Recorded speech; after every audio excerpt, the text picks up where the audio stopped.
Hello students, आपका फिर से स्वागत है स्टैटिस्टिक्स लर्निंग चैनल में। आज की लेक्चर वीडियो में हम डिस्कस करने वाले हैं अरिथमेटिक मीन। तो अरिथमेटिक मीन क्या होता है, इसकी क्या प्रॉपर्टीज होती हैं, ये हम इस लेक्चर में डिस्कस करेंगे। तो आप बने रहिएगा इस लेक्चर में। तो अरिथमेटिक मीन को जैसा मैंने बोर्ड पे यहाँ पे लिखा हुआ है, हम डिफाइन करते हैं it is a ratio of sum of observations to the number of observations. यानी हम क्या करना है, ऑब्जर्वेशंस का सम कैलकुलेट करना है और नंबर ऑफ ऑब्जर्वेशंस देख लेने हैं और उनका जो रेशियो हम निकालेंगे वही हमारा क्या होगा, अरिथमेटिक मीन होगा। तो इस केस में जैसे कोई वेरिएबल है, सपोज एक वेरिएबल हमने कंसिडर कर लिया x, तो उस x की कुछ वैल्यूज हैं। वेरिएबल क्या होता है ये भी समझना जरूरी है। वेरिएबल को हम x से डिनोट कर रहे हैं, तो ऐसा जिसकी वैल्यूज क्या हो रही हैं विथ रिस्पेक्ट टू टाइम या with respect to any certain concept, values change हो रही हैं। तो इस तरह के कॉन्सेप्ट को हम कहते हैं वेरिएबल। तो मोस्टली मैथमेटिक्स में वेरिएबल को x, y और z से रिप्रेजेंट करते हैं। ऐसा क्यों है, इसके पीछे एक फन फैक्ट है। फन फैक्ट ये है कि एक्स वाई जेड को इंग्लिश में इतनी ज्यादा रिस्पेक्ट नहीं मिली, तो एक्स वाई जेड इंग्लिश में नाराज हो गए, इंग्लिश से नाराज हो गए। तो उस टाइम पे मैथ्स आगे आया और एक्स वाई जेड को अडॉप्ट कर लिया कि भाई आइए, आपको इंग्लिश में इतनी रिस्पेक्ट नहीं मिल रही है, आप मैथ्स में आइए, हम आपको रिस्पेक्ट दिलवाते हैं।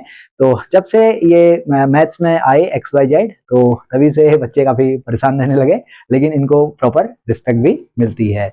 तो ये तो था फन फैक्ट। तो हम यहाँ पे वेरिएबल को x से डिनोट कर रहे हैं, जिसकी हमने सपोज किया हुआ कि n वैल्यूज हैं, यानी x1 फर्स्ट वैल्यू है, x2 सेकंड वैल्यू है और xn nth वैल्यू है। तो यहाँ पर एक और नोटेशन समझना है हमें।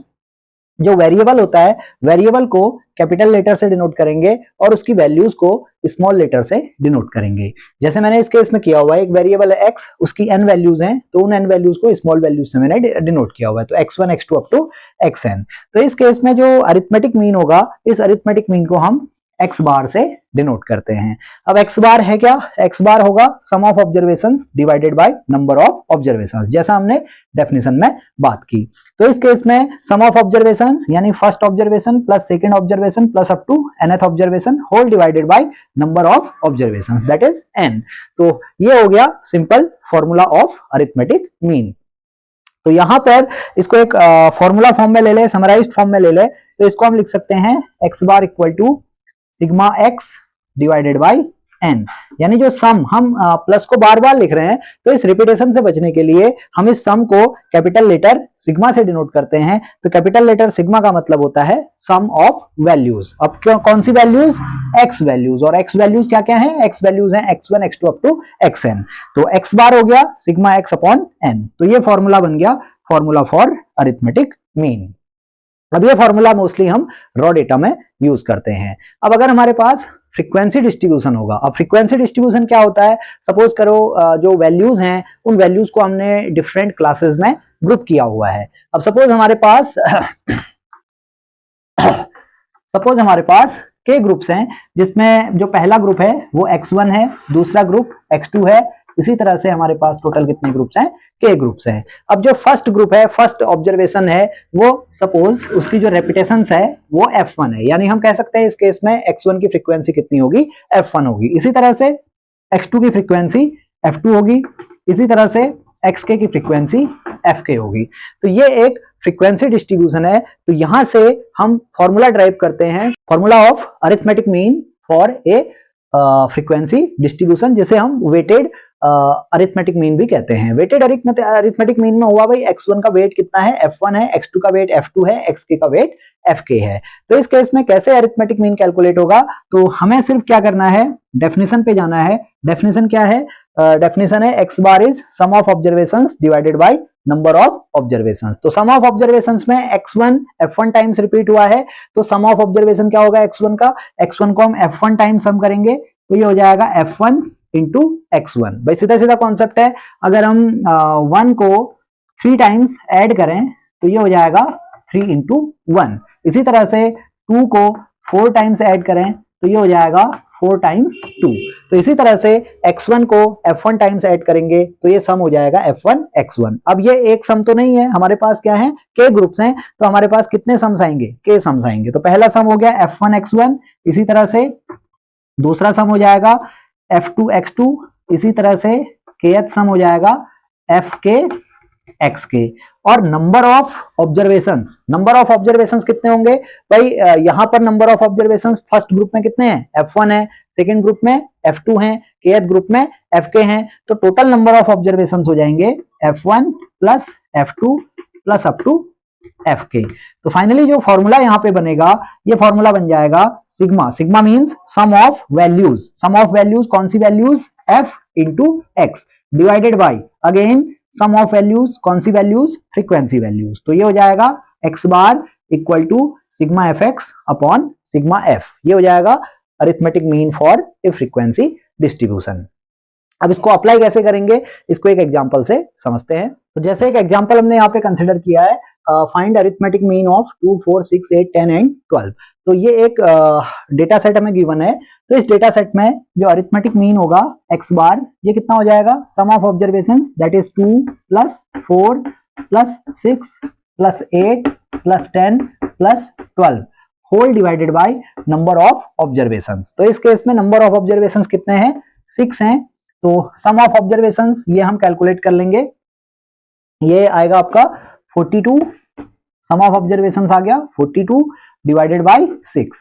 तो इसको हम फाइनली सॉल्व करेंगे, तो इस डेटा सेट का अरिथमेटिक मीन कितना आ गया, 7 आ गया।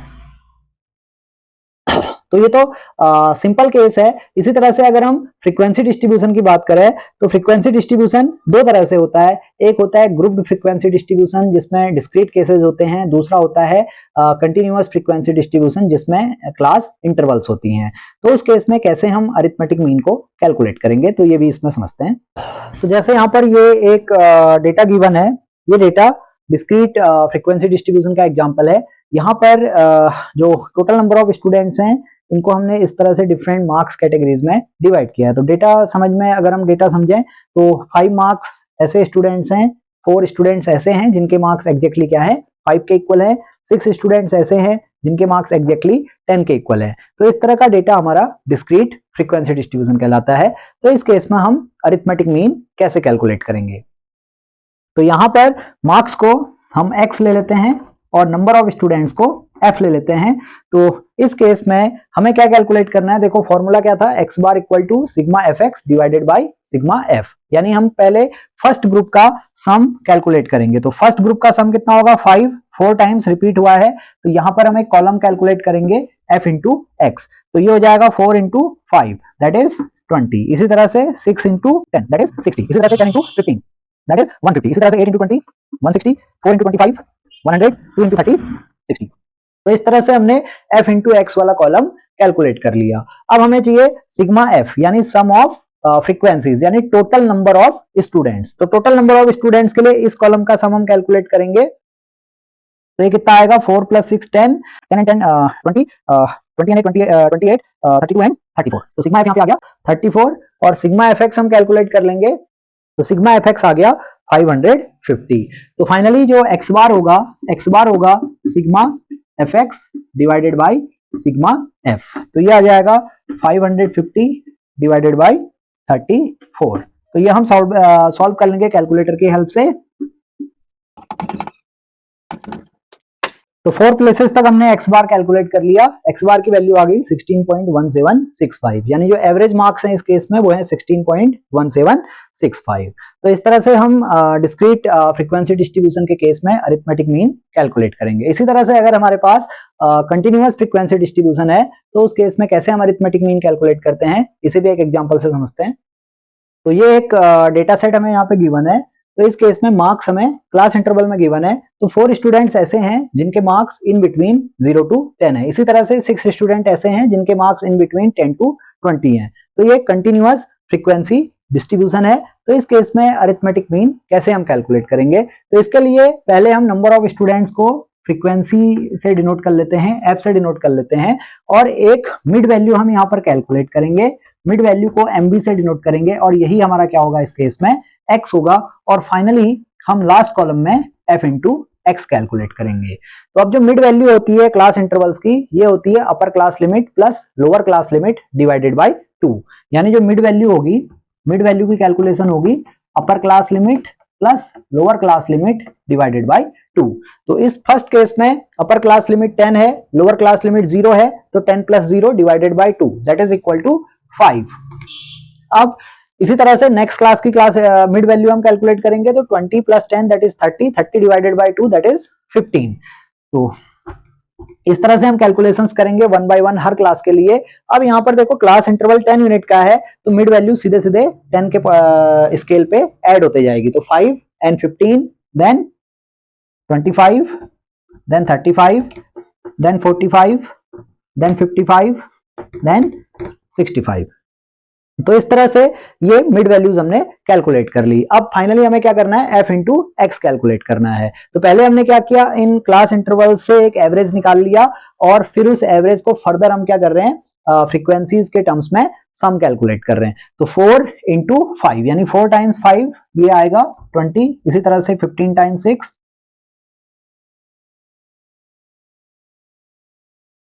ये कैलकुलेशन हमने कर ली। यहां से सिग्मा एफ हम कैलकुलेट कर लेंगे। सिग्मा एक बोले तो टोटल नंबर ऑफ स्टूडेंट्स। अब मिड वैल्यू वाले कॉलम का सम हमें रिक्वायर्ड नहीं है, तो इसे मैं क्रॉस कर दे रहा हूं। हमने सिग्मा एफ निकाल लिया, 52 स्टूडेंट्स का डेटा हमें गिवन था, और सिग्मा एफ एक्स यानी टोटल मार्क्स हम कैलकुलेट कर रहे हैं। Total marks F into x का सम होगा। तो फाइनली हमने सम कैलकुलेट किया, टोटल मार्क्स आ गए 1820। तो जो मीन होगा, मीन कैलकुलेट हो जाएगा x bar equal to 1820 divided by 52। तो ये आप सॉल्व करोगे तो ये आएगा 35। तो इस केस में जो मीन मार्क्स हैं वो मीन मार्क्स हैं 35। अब जो मोस्टली स्टूडेंट्स यहाँ पर गलती करते हैं, चाहे डिस्क्रीट केस हो या चाहे कंटिन्यूअस केस हो, तो वो देखते हैं भाई इनको मार्क्स हमने देखा, इनको ऐड कर दिया, और जैसे इस केस में जो क्लासेज हैं 1 2 3 4 5 6, तो टोटल क्लासेस 6 हैं, इनको ऐड किया, 6 से डिवाइड कर दिया और मीन कैलकुलेट हो गया। तो ये यहाँ पे गलत हो जाएगा आंसर। आपको क्या करना है, हर ऑब्जर्वेशन की फ्रीक्वेंसी को देखना है और उस फ्रीक्वेंसी को मल्टीप्लाई करके सम कैलकुलेट करना है और फिर ओवरऑल सम निकालना है। जैसे इस केस में हमने किया, ओवरऑल सम हमने कैलकुलेट किया और फिर उस ओवरऑल सम को टोटल नंबर ऑफ फ्रीक्वेंसी से डिवाइड करना है। इस तरह से हम फ्रीक्वेंसी डिस्ट्रीब्यूशन के केस में अरिथमेटिक मीन कैलकुलेट करते हैं।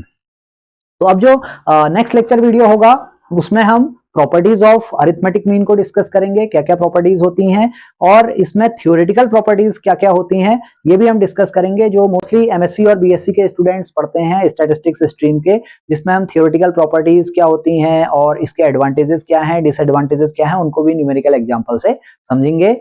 तो आपको ये वीडियो अगर पसंद आया तो इसे आप लाइक करेंगे। अगर आपने अभी तक हमारा चैनल सब्सक्राइब नहीं किया है तो प्लीज आप हमारे चैनल को सब्सक्राइब कर लीजिए, और अगर इससे अरिथमेटिक मीन से रिलेटेड कोई डाउट आपको है तो आप कमेंट सेक्शन में हमसे पूछ सकते हैं। तो मिलते हैं नेक्स्ट वीडियो में। Thank you.